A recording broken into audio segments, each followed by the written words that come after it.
Téléspectateurs, téléspectatrices, salut. Merci de nous être fidèles à DECAI. Vous l'aurez compris, DECAI est produit dans un autre décor. Nous sommes à la salle Ginger de l'hôtel Caribé Convention Center où doit se tenir la 28e édition de Livres en folie. Dans le cadre de la semaine avant l'événement, il y a eu des conférences, débats sur différentes thématiques et dans cette édition, nous avons beaucoup de plaisir de recevoir un ami d'Haïti, un amoureux de la littérature haïtienne, Yves Chemla. Monsieur Chemla, bonjour. Bonjour Humbertson. Vous allez bien? On ne peut mieux. On ne peut mieux.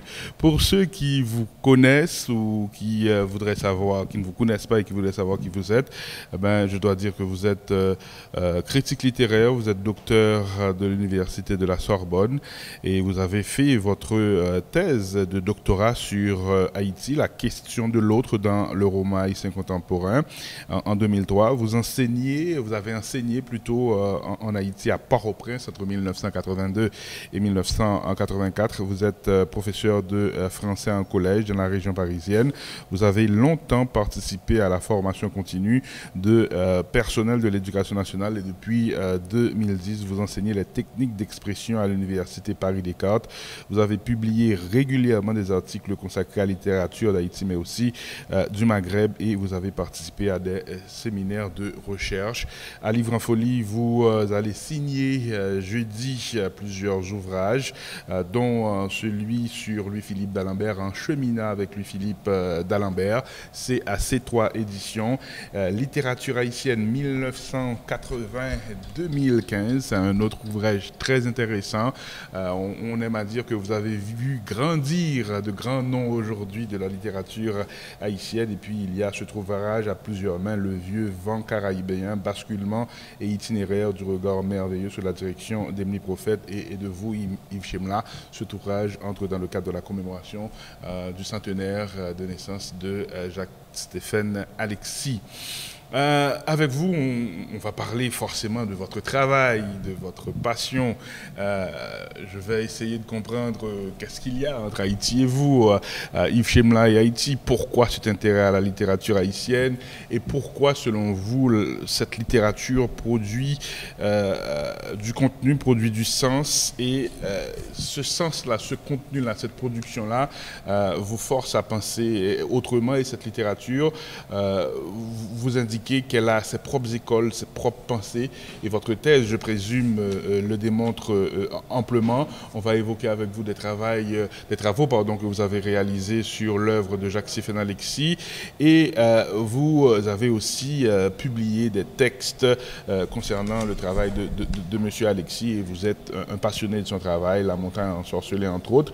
Et pendant les débats qu'il y a eu ici à cette salle, vous avez évoqué une question cruciale concernant la préservation de la mémoire et vous avez cette sensibilité. Vous faites un travail très intéressant au CNRS avec d'autres académiques, d'autres personnes intéressées à cette thématique. Donc ce sera un peu copieux, mais je sais que nous allons naviguer rapidement dans tout ça pour que cet échange soit le plus fructueux que possible et que les gens qui viendront ici le temps d'une signature et peut-être le temps de papoter avec vous. Yves Chemla et Haïti, c'est quoi l'histoire? Je vais la faire très très courte, mais sachez que il se trouve que j'étais tout jeune, j'ai vu à la télévision le film de Maurice Felvic consacré à gouverneur de la Rosée et donc j'ai été fasciné. J'ai lu le roman et Jacques Roumain ne m'a plus jamais quitté. Il se trouve que, de manière tout à fait accessoire, je devais faire mon service national en France, qui n'existe plus. Et j'ai fait un service civil et j'ai demandé à venir ici. Nous sommes en 1980. Oui, c'est ça, 1981-82. Et puis, il y a aussi une autre influence. J'ai été le dernier secrétaire particulier de l'essayiste, de philosophe Roland Barthes. Et j'avais l'intention de lui demander d'être mon directeur de recherche et sur la littérature française, comme tous les jeunes gens qui approchaient Barthes. Et il m'a dit, non, regardez plutôt du côté de ces écrivains, on les appelle les écrivains francophones, vous savez, soit en Afrique du Nord, mais regardez du côté des Antilles, de la Caraïbe. Et comme je connaissais déjà Jacques Roumain, comme j'étais en train de lire Jacques-Stéphane Alexis, je me suis dit que c'était pas une mauvaise idée. Et je suis venu ici et j'ai enseigné à l'Institut français. Vous avez enseigné à l'Institut français. Et votre expérience d'Haïti, du terroir, ce n'est pas que la littérature à Haïti. Non, c'est pas que de la littérature. J'étais jeune et donc beaucoup plus vigoureux que maintenant. Et je circulais beaucoup en Haïti. J'ai sillonné le pays, sillonné la République. J'ai mis même d'ailleurs beaucoup de temps à comprendre quelque chose qui est évident pour les habitants de Port-au-Prince. Je ne comprenais pas l'expression pays en dehors parce que moi, d'un coup de moto, j'étais à Saint-Marc. Il m'est même arrivé de sortir de l'Institut français à 9h du soir et d'aller à Saint-Marc parce que j'avais trouvé faut pas le répéter, une cuisinière sur le bord de la route qui faisait un lambissos à se couper la main. Et donc je faisais le trajet jusque là-bas et je rentrais après le soir. Voilà, ce genre de choses. Des randonnées aussi en campagne? Beaucoup. Je suis allé partout, sur le plateau central. Puis je suis allé aussi à Jérémie. À l'époque, il n'y avait pas de route depuis les Cailles. Donc c'était par la piste. J'aimais aussi aller au Cap. La route pour aller au Cap est absolument extraordinaire. La montée au Pilboro, la descente sur le Limbé, tout ça c'était pour moi un des lieux de fascination. Je roulais pas très vite parce que je regardais le paysage. Je l'ai fait le jour, la nuit. On disait qu'il fallait pas rouler la nuit. C'est pas vrai. C'était exceptionnel. Donc vous preniez le temps de vivre. Oui, et puis en faisant attention. Quand je dis en faisant attention, c'est pas une histoire de délinquance, mais en faisant attention de ne pas choquer les gens. J'ai toujours été très conscient. Vous savez, je ne suis pas un Français de France, hein. Je suis un mal décolonisé, je viens d'Afrique du Nord, et la question de la violence symbolique, c'est une vraie présence. Donc je sais pertinemment ce que ça veut dire que de débouler dans un morne avec sa moto et de demander à quelqu'un, à une buvette pour acheter un soda. Je sais exactement tout ce qui peut se passer dans la tête des gens. Enfin, exactement, j'en sais rien. Mais en tout cas, il y a beaucoup de choses que je sais. Donc on fait attention. Il faut être attentif à ça. Là, pour revenir à ce que disait il y a quelques instants le professeur O'Donnell dans sa présentation sur la culture, qui transpire, que l'on peut voir dans le vécu du peuple haïtien.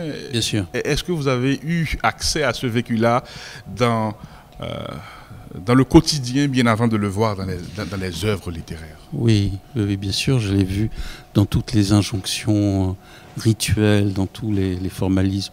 Les 3 gouttes de liquide versées par terre. Alors, c'est une évidence, mais quand on arrive de l'extérieur, on ne sait pas ce que ça veut dire.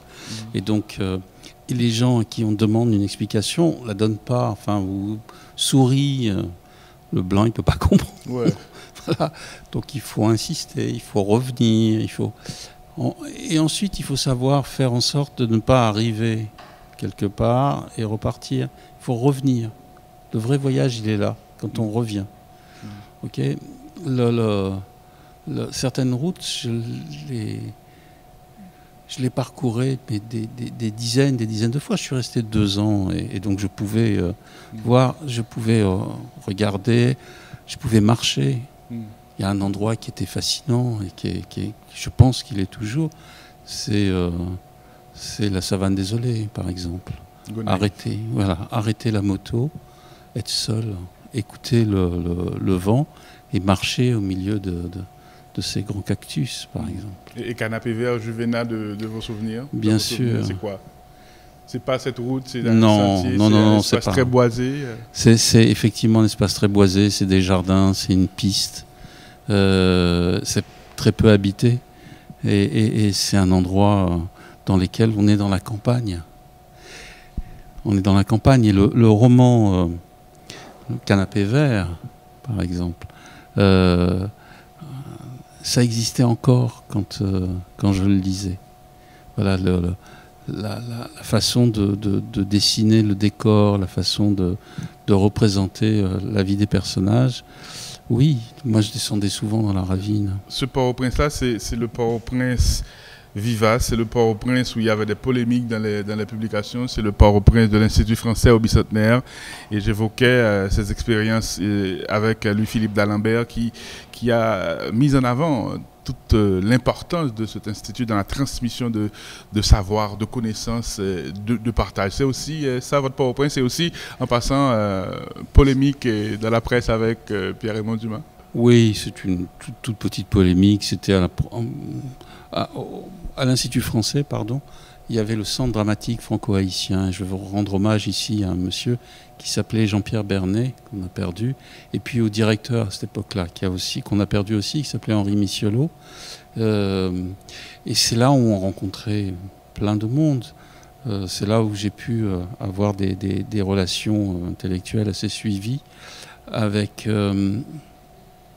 voilà, le nom m'échappe, mais tout le monde le connaît, l'auteur de Bondierie, qui était le directeur, Edriss Saint-Amand, que je voyais très très souvent. Je voyais Pierre Raymond, je voyais un certain nombre d'écrivains. Alors pas la nouvelle génération qu'on l'on connaît, parce qu'ils étaient encore... ils étaient très discrets, ou alors ils étaient à l'ombre, mais j'ai rencontré... Pradel Pompilus, j'ai rencontré ces gens-là. Ceci dit, il se trouve que quelques années après, j'ai rencontré un grand spécialiste de la littérature haïtienne, qui était Léon François Hoffmann. Et on était très liés. Il habitait à Princeton, mais il avait un appartement à Paris. Il venait régulièrement et on passait beaucoup de temps ensemble. Et on a beaucoup travaillé ensemble, puisqu'il m'a demandé de reprendre son édition des œuvres complètes de Jacques Roumain. Et puis... c'était un formidable conteur. Hoffmann, il est venu ici pour la première fois en 1954. Et donc, il me racontait le Port-au-Prince de 1954. Et comment il est arrivé ici? Comme beaucoup de gens avec des livres. À la bibliothèque de Yale, quelqu'un avait laissé sur une table une anthologie de la poésie haïtienne. Il l'a prise, il l'a lue. Et il l'a lu entièrement, il ne s'est pas levé, il est resté toute la nuit là-bas. Et il s'est dit que des gens qui écrivaient comme ça, il fallait qu'il aille les voir. Donc il a travaillé dans un fast-food de l'époque, il a pu se payer un billet d'avion et il est venu ici. Et en 1954, il a commencé à prendre des notes, à travailler à la bibliothèque des Frères de l'Instruction chrétienne. Et j'ai vu ses notes.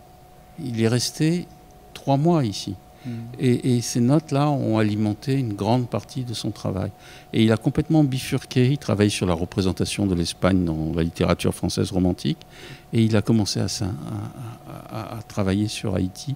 Et il a écrit, il a mis en place des choses absolument remarquables. Je me souviens que certains de ses livres, Haïti, les hommes, les dieux, le paysage, je crois, publié au Québec, à Sherbrooke, circulé ici dans les années 80, et c'était un ouvrage de référence. Moi, c'est un ouvrage qui était fondamental. Je dois encore l'avoir chez moi. Par quoi est-ce que vous êtes entré par la littérature haïtienne? Quelle a été votre expérience? Vous évoquiez celle de Hoffmann. Qu'est-ce qui vous a happé, vous a attrapé? Ce qui m'a attrapé, c'est... alors, Hoffmann n'avait pas le même mot, mais c'est le caractère de l'insoumission dès le départ. On dit toujours que...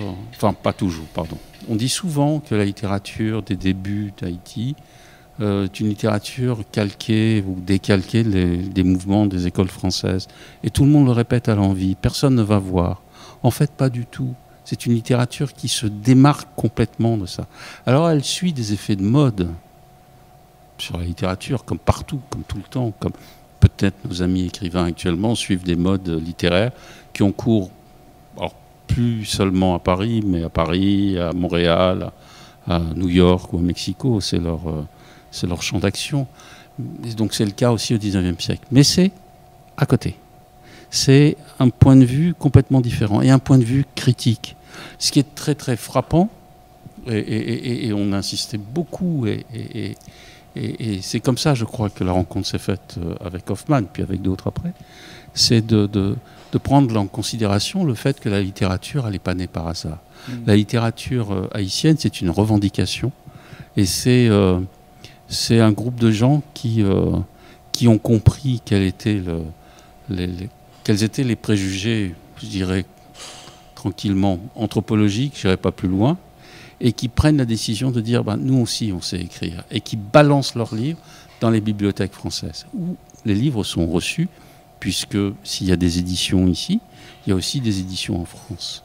Est-ce que cette insoumission va jusque dans cet ouvrage d'un ténor Firmin de l'égalité des races humaines? C'est fondamental. C'est fondamental. Alors il y a une série de contresens, mais peu importe. On prend le livre de Gobineau, dont on a fait un scientifique et un théoricien. Gobineau, c'est un romantique qui n'a pas de construction scientifique avérée, mais qui écrit... Accessoirement raciste, pour ne pas dire très raciste.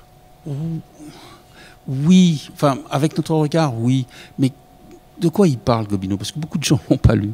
Gobineau, il parle de l'aristocratie française et qui était au départ une race pure, une race allemande avec le sang bleu. C'est une histoire qui était... Et puis qui, à peu, parle... La mixité disparaît. Voilà. Et c'est un livre de désespoir romantique. Okay. C'est un livre de désespoir romantique. Mais ouais, parce que les vrais hommes n'existent plus. Nous, on est des gens, on n'a plus rien à voir avec ces vrais aristocrates et cette vraie race pure.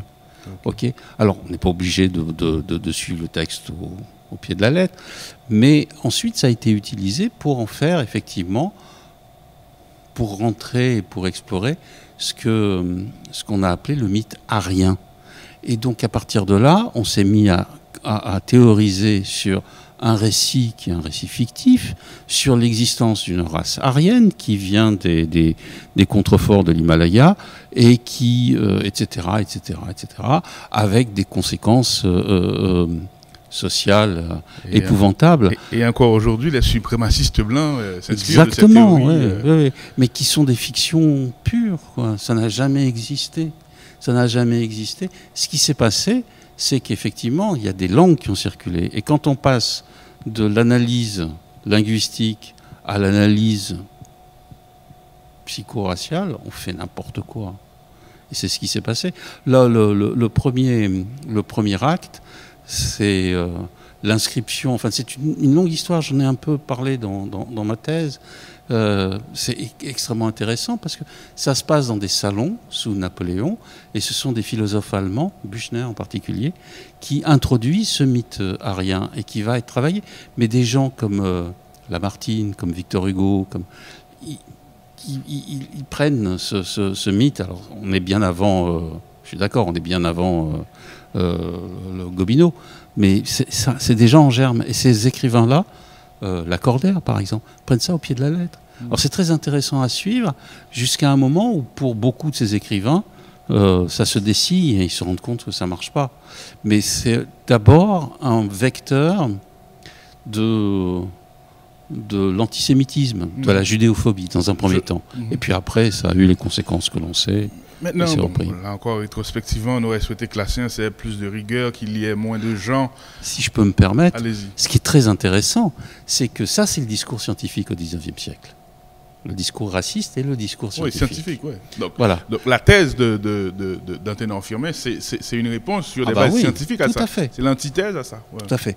Mais il en est un peu victime aussi. Il y a des considérations sur le crâne, sur la taille du crâne de Toussaint, qui sont très très surprenantes. Mais bon, on est dans l'air du temps.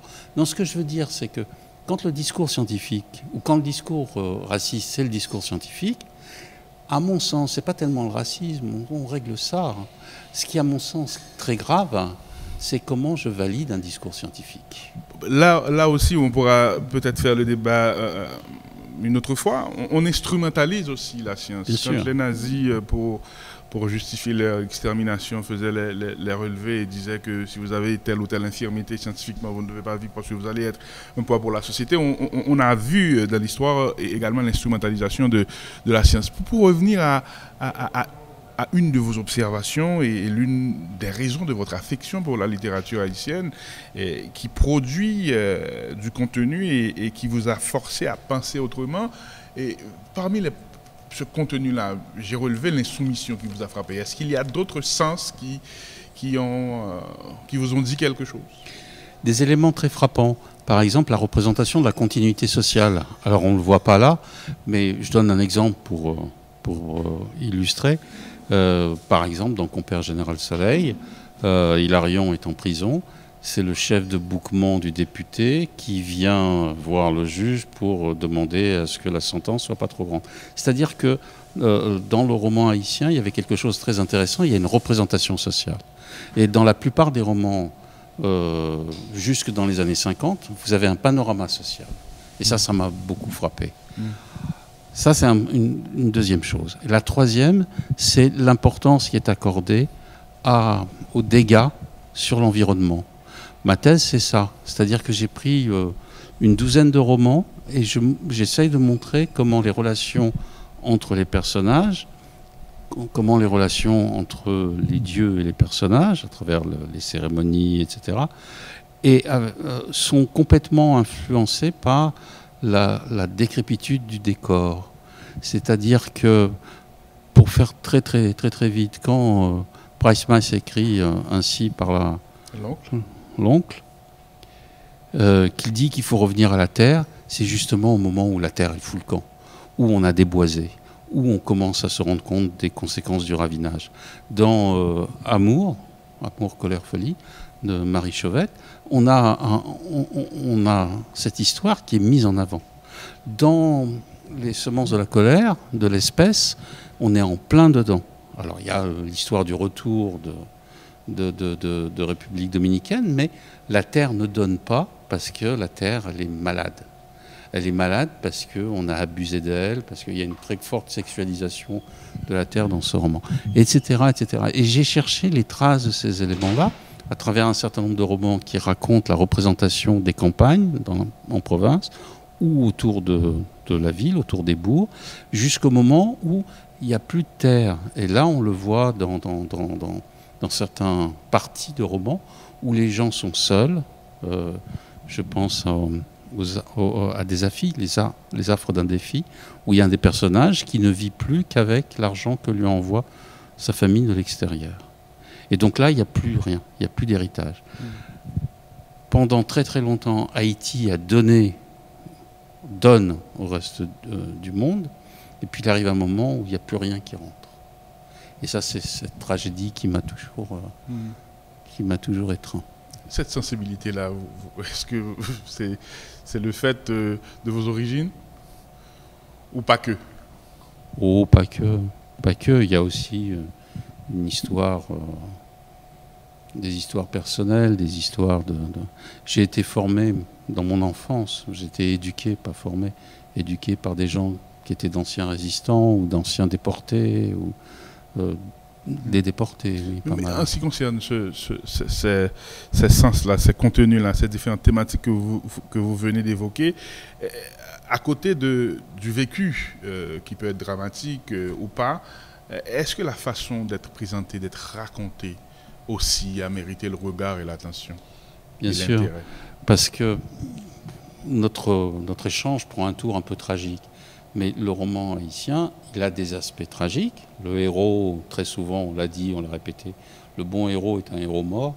Mais avant qu'il meure, il y a la présentation d'un imaginaire, il y a une circulation, il y a un rapport avec le symbolique qui sont très très forts et qui peut aller jusqu'au trait d'humour, jusqu'à l'ironie. Et qui est et ça, c'est un aspect qui est extrêmement important, extrêmement sensible. Voilà, ça c'est quelque chose qui le retient. Il y a également, il ne faut jamais l'oublier, un rapport à la langue. Je prends par exemple le roman, on y revient, enfin j'y reviens toujours, un roman comme Gouverneur de la Rosée. Jacques Roumain n'a rien publié en créole, dit Jacques-Stéphane Alexis.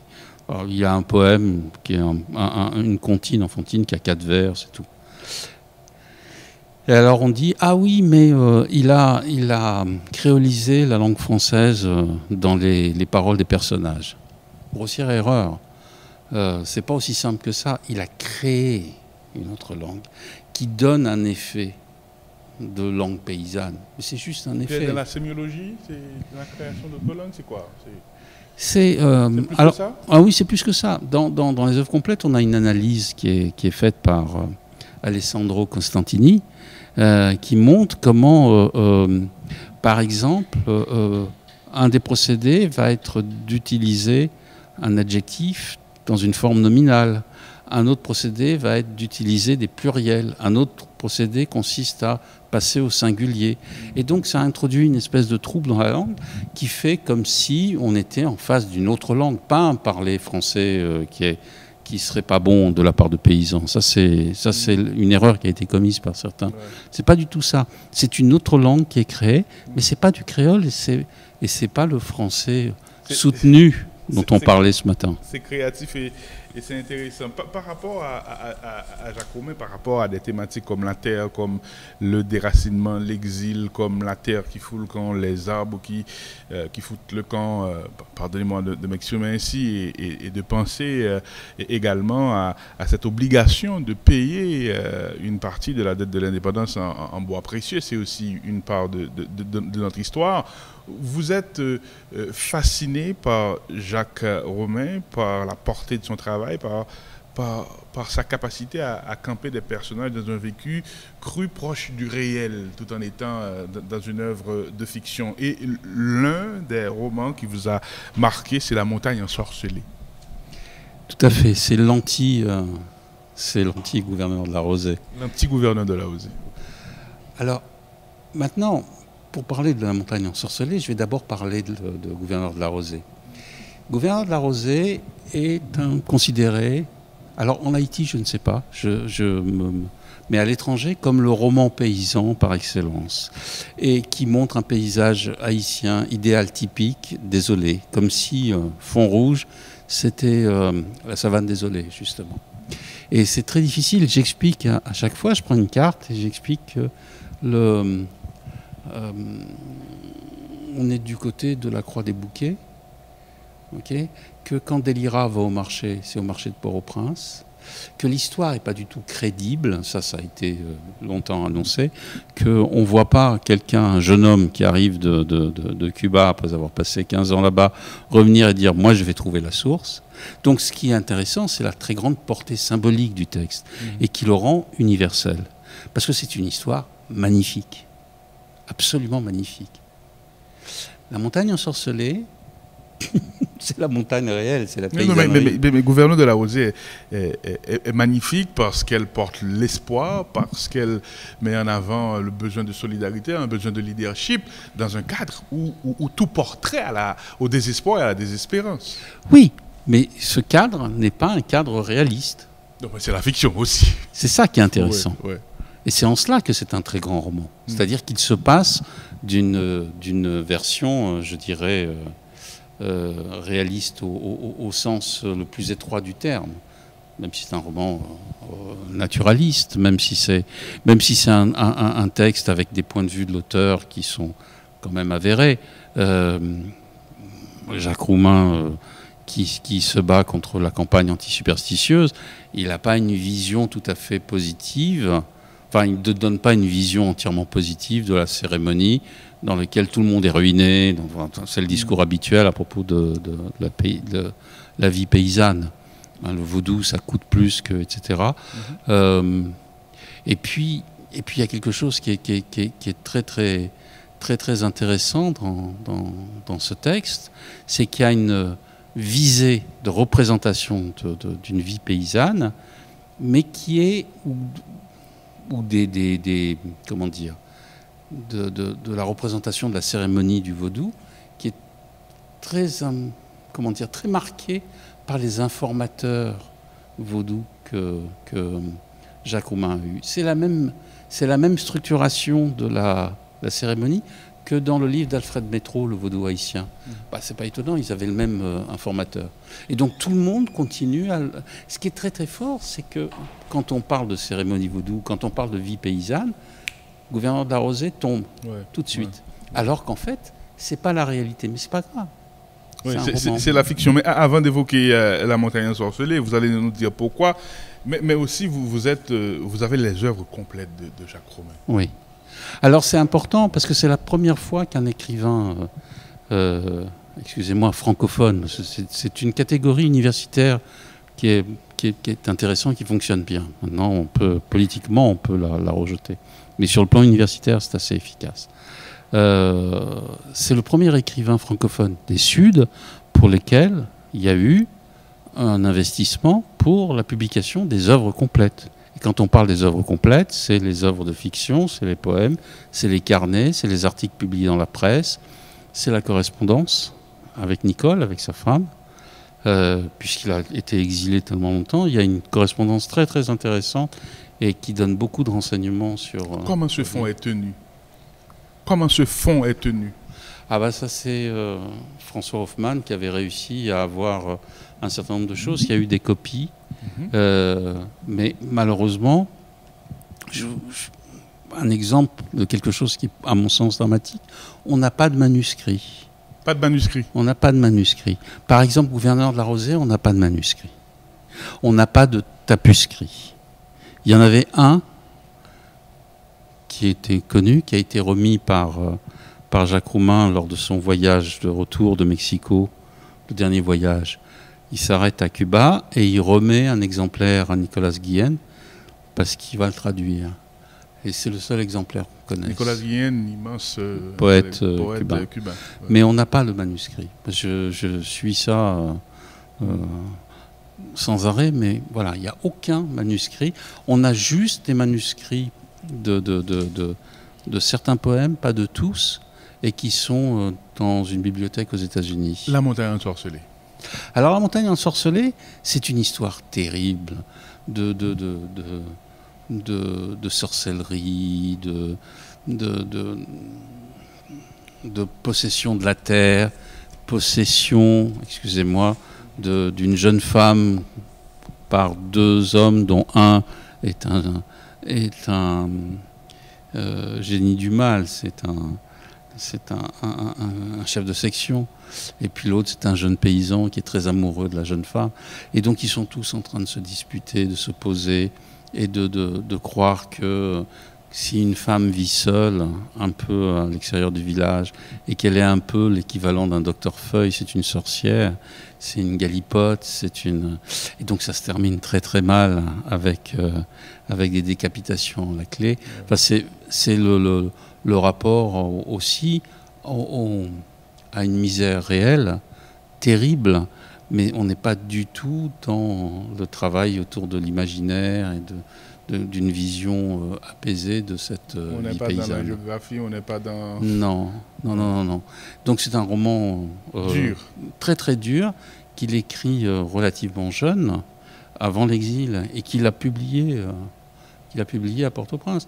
Il y a des romans qui traitent, on ne connaît pas assez ça, de la vie de la bourgeoisie, dont il fait partie. Il s'appelle Les Fantoches, et qui montre la vie d'une bourgeoisie aisée à Port-au-Prince, avec les soirées alcoolisées, le jeu, etc. On n'a pas idée de ça. Évidemment, ça n'existe plus. Là, je ne suis pas littéraire, mais en évoquant Jacques Roumain, je suis tenté de dire à l'expert que vous êtes édépestre. Alors, c'est pas la même chose. Dépestre, il y a d'abord la révolution de 1946, il y a l'amitié, opposition, la relation avec Jacques-Stéphane Alexis. Ça s'est plus ou moins bien passé. Parfois, ça s'est très très mal passé, notamment en 56 et 57, à propos de la Société africaine de culture, où ils se sont disputés, où ils se sont insultés, mais comme des chiffonniers, excusez-moi, mais dans le Nouvelliste. J'ai récupéré tous les articles. Il se trouve que le Nouvelliste est numérisé sur un site qui est en Floride, donc pas très bien numérisé, mais c'est quand même très très intéressant. Je vérifie toutes mes informations, je les vérifie sur cette... Donc on peut avoir accès à ça, à cette polémique. Oui, c'est gratuit. Donc ils ont tourné, les belles années c'était la rue, c'était les 5 glorieuses, et ils se sont venus à s'écharper en public. Ils se sont écharpés en public, ils se sont réconciliés après. Et puis chacun a suivi sa voie. C'est-à-dire que le modèle, je crois, je ne vais pas faire de psychologie ici, mais je crois que le modèle de l'écrivain que représente Jacques-Stéphane Alexis, ça a dessillé les yeux de pas mal de gens. C'est-à-dire que quand ils ont commencé à s'écharper, Jacques-Stéphane Alexis avait publié plusieurs romans, il avait failli avoir le Goncourt, il était connu, reconnu, et donc Despestre, il a commencé une carrière après, et puis Despestre s'est battu. Ici, c'était compliqué. Quand il est parti à Cuba, tout s'est bien passé au début, puis au bout d'un certain temps, ça s'est compliqué. Et il a été quelqu'un qui a, à ce moment-là, a pris son envol littéraire. Alors, il y avait les poèmes du départ, et puis il y a toute la littérature, et la littérature notamment érotique de Despestre. Qui fascine certains lecteurs. Parmi les ouvrages que vous allez signer, Yves Chemla, il y a En cheminant avec Louis-Philippe d'Alembert, je ne sais pas où se trouve la caméra, oui, En cheminant avec Louis-Philippe d'Alembert, c'est à C3 éditions. D'abord, s'il y a cheminement, il y a compagnonnage. Est-ce qu'il y a amitié entre vous et Louis-Philippe, qui est l'un des invités d'honneur de la 28e édition? Je connais Louis-Philippe depuis le début, depuis la première publication en France de ses nouvelles. Et je pense que tout ce qu'il a publié en France, je l'ai lu. Et voilà, on se connaît, on se voit, on se fréquente. J'ai fait avec lui la tournée parfois de certaines librairies pour présenter les romans. Alors maintenant, c'est devenu un très grand écrivain et c'est heureux. Et quand j'ai appris qu'il était l'invité d'honneur, je me suis rendu compte, j'ai fouillé un peu dans mes affaires, dans mes dossiers. J'avais beaucoup écrit sur Louis-Philippe et je me suis dit que ça pouvait intéresser de réunir. Alors j'ai rajouté aussi quelques chapitres parce que j'ai pas écrit sur tous les ouvrages et j'ai réservé pour le dernier, pour Milwaukee Blues, je ferai une publication après. C'est une critique de son travail, c'est un éclairage, c'est une façon de mieux naviguer dans son œuvre? Je vous remercie de cette question parce que c'est mon travail. C'est-à-dire que je pense que la littérature, c'est quelque chose de très sérieux, même quand on rigole, même quand on s'amuse. C'est très très sérieux, et particulièrement la littérature ici. Elle rencontre quelque chose qui n'a rien à voir avec le fait de dévier de sa route, du divertissement. Et cette littérature mérite toujours, pour tous les écrivains, une lecture attentive. Parce que les textes ont un retentissement. Alors moi, je suis un lecteur, j'ai pas du tout le désir de faire une monographie sur Louis-Philippe d'Alembert ou Lionel Trouillot ou qui que soit d'autre.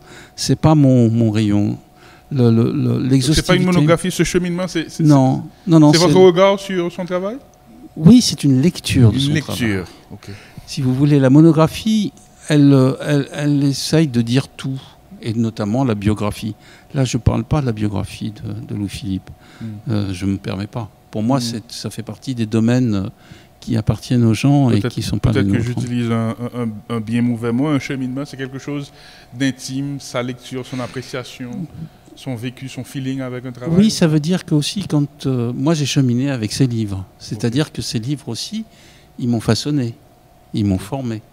J'apprends toujours avec les écrivains ici. Maintenant, là, d'Acadien Créole, son coquin de travail pour les littéraires, pour ceux qui sont à la faculté linguistique ou qui ont un intérêt quelconque pour la littérature haïtienne. La littérature haïtienne 1980-2015, je ne suis pas trop fort en mathématiques, ça fait 35 ans. Et là, quelque part, je le disais en introduction, vous avez vu grandir et arriver au sommet. Et plusieurs de nos écrivains dont la renommée est bien installée au niveau international. Tout à fait. C'est ça que je voulais faire et inscrire justement cette histoire-là. Le fait que ce n'est pas arrivé par hasard.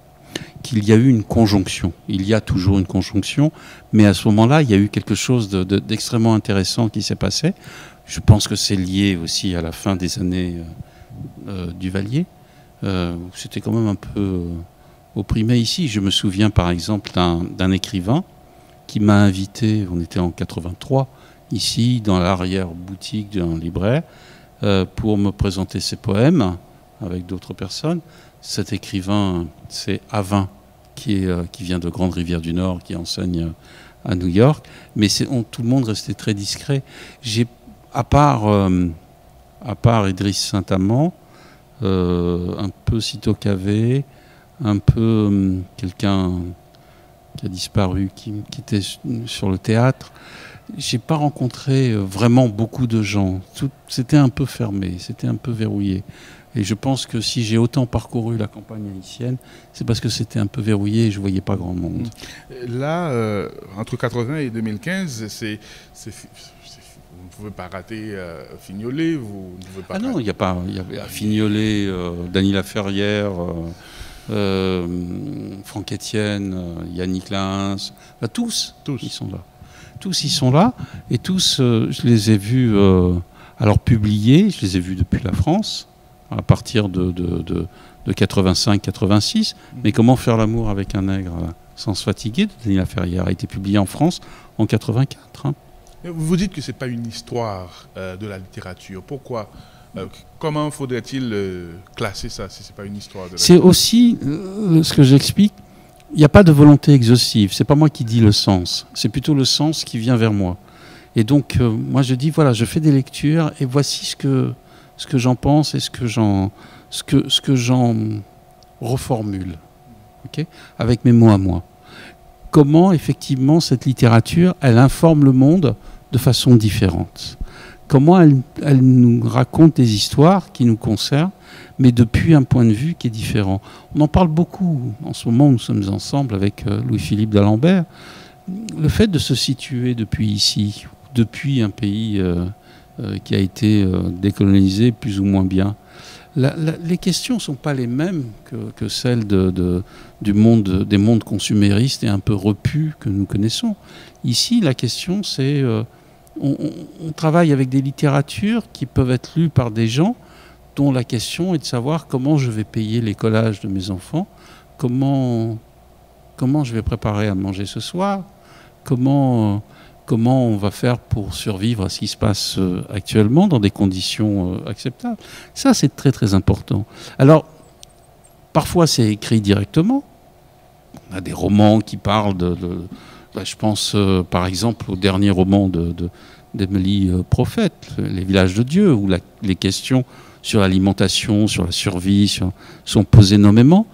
Mais quand c'est pas posé nommément, ça existe, c'est toujours là. C'est une tension permanente. Mais bien sûr. Mais une tension qui peut cohabiter avec de la joie et beaucoup de tendresse. Bien sûr. Cela donne...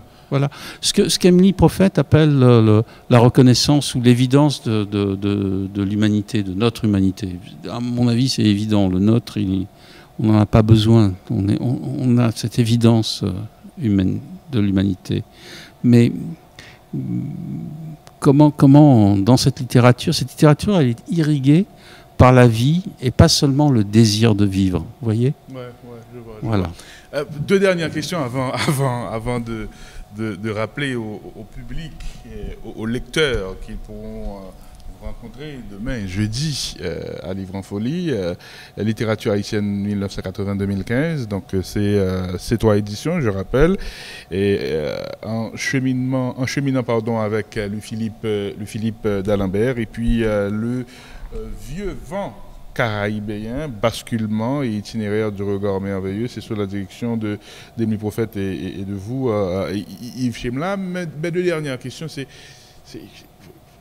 on sent en vous et un respect, un profond respect pour Haïti, pour les Haïtiens, pour leur travail.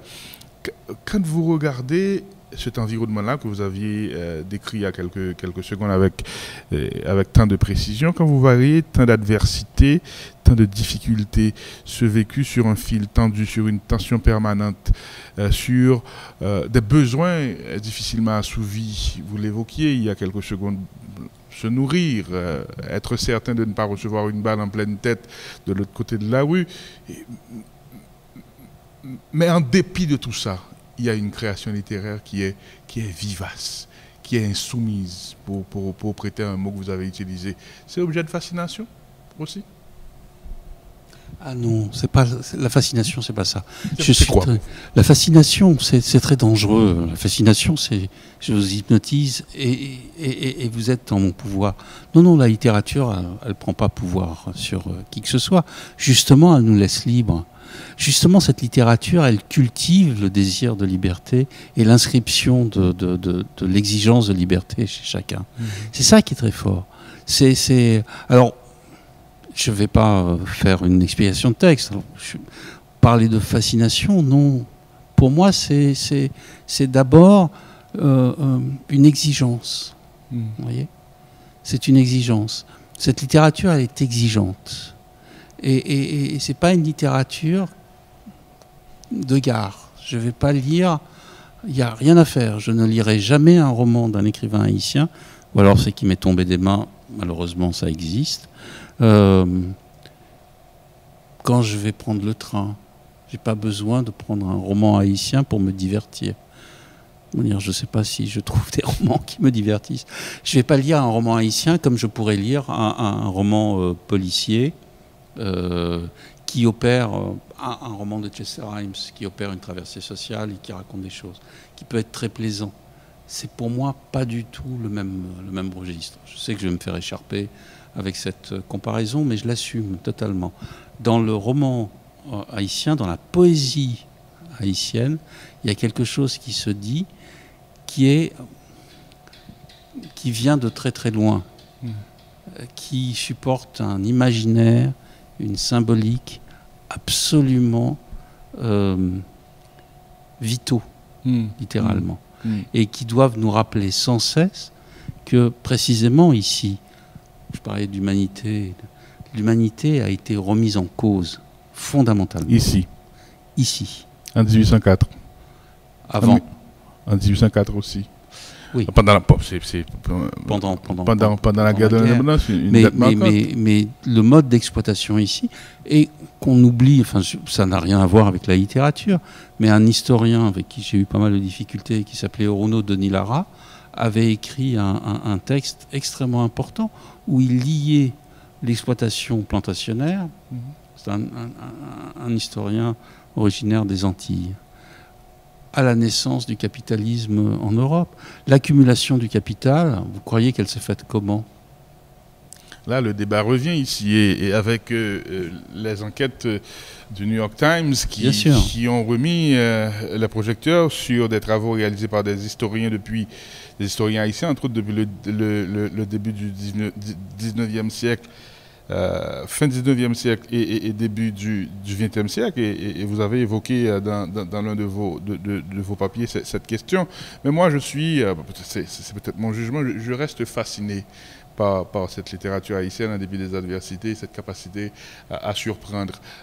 C'est mon engagement et c'est ma petite lecture de tout ça. Maintenant, ma dernière question, vous serez disponible pour le public, pour discuter, pour signer, avec quel sentiment? Plaisir? Oui, toujours plaisir. Toujours plaisir et pas de fausse compassion. Fausse parce que je m'en vais dimanche, ok, ou avant. Pas de discours insupportable sur la résilience haïtienne, mais sur la force et le refus de renoncer. Okay. Ça, c'est très important. C'est très important. Ce qui se passe actuellement est, alors je ne vais rien dire d'extraordinaire, est plus que désolant. Plus que désolant, parce que c'est la question du droit. C'est la question... Hier, les échanges à propos du droit constitutionnel et du droit pénal étaient très éclairants. Parce que précisément, on a l'impression que le démarrage n'a jamais été fait, n'a jamais été pris. 22 constitutions. Louis-Joseph Janvier faisait déjà, dans les années 1880, un ouvrage consacré à l'histoire des constitutions.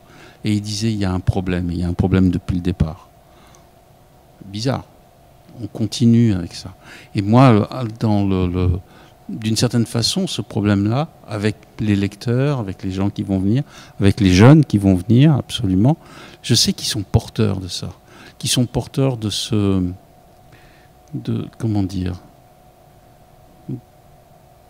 cette cicatrice qui ne veut pas se refermer. Okay. Donc je ne vais pas me me permettent de dire oui, il y a des solutions, c'est facile, etc., etc.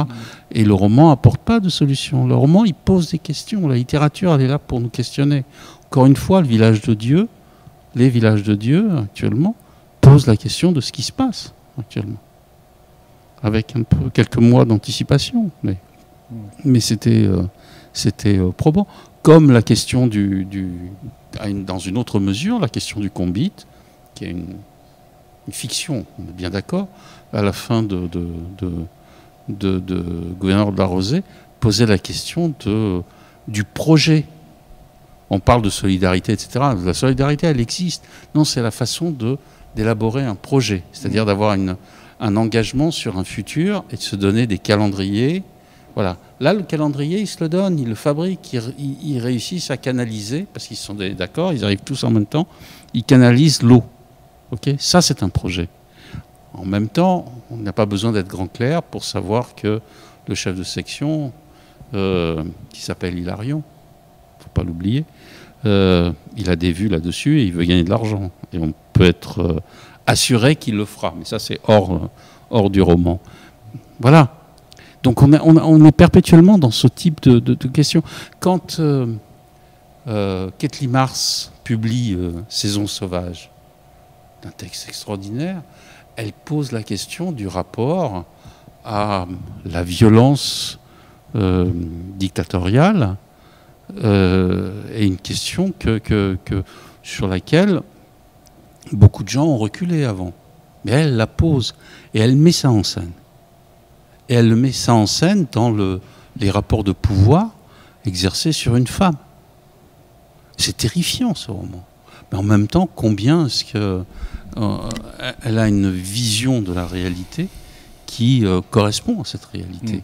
Le travail de Marie Vieux-Chauvet aussi a été bien sûr. Déterminant. Monsieur Chemla, merci oui, parce que bon petit temps ça. Merci beaucoup. Je entend des créoles très bien, parce que autrement, on va faire deux ici. Il y a un problème. Oui, pas de problème. Donc, vos ouvrages seront disponibles. Et merci pour balade que vous permettez de nous faire. Et le prétexte a été la littérature. Même si je ne suis pas un littéraire, je le répète, mais j'ai toujours beaucoup d'estime et beaucoup de passion à vous regarder et à apprendre de vous. Merci en pile. Là où on l'autre là. C'est là le Mettons Boutoui, dans des Kaïsa, édition spéciale, dans l'occasion 28e édition Livre Folia. Kembela, Palagé.